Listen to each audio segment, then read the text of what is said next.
ভাই কেউ 5-10 টাকা ভিক্ষা দেন ভাই, কেউ আমারে ভিক্ষা দেন, 10 টাকা ভিক্ষা দেন ভাই, 2 দিন ধরে কিছু খাই না ভাই। দোস্ত ওরে 1 টাকাও দিবি না। আরে তুই চুপ কর। ভাই দেন না 10 টাকা দেন না। তোকে টাকা দেবো ঠিক আছে, কিন্তু একটা শর্ত আছে। কি শর্ত? কি শর্ত? আমি সব শর্ত মাইনে নিমু। শর্তটা হলো তুই আর কখনো ভিক্ষা করতে পারবি না। এই ওয়ালেটের মধ্যে 2 লাখ টাকা আছে, এটা তোর। আরে বাপরে, 2 লাখ টাকা! আচ্ছা ঠিক আছে, আমি আপনার কাছে ওয়াদা করলাম আমি আর জীবনে কখনো ভিক্ষা করব না। দোস্ত 2 লাখ টাকা দিয়ে দিলি। আমি চাই আমার দেশে কোনো ভিক্ষুক না থাকুক। দোস্ত তুই তো অনেক ভালো, দেশের জন্য কত কিছু ভাবিস।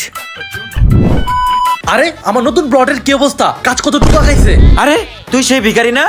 6 মাসে তোর এমন কি হলো যে তুই কোটিপতি হয়ে গেলি? স্যার স্যার স্যার 10 টাকা ভিক্ষা দেন। স্যার। আরে ওরা আমার লোক, তোরা যা এখান থেকে যা। আমি ওয়াদা করেছিলাম না যে আমি আর ভিক্ষা করব না? ওই 2 লক্ষ টাকা দিয়ে আমি এরকম আরো 10টা কর্মচারী রাখছি, ওরা ভিক্ষা করে মাস শেষে আমাকে টাকা দেয়।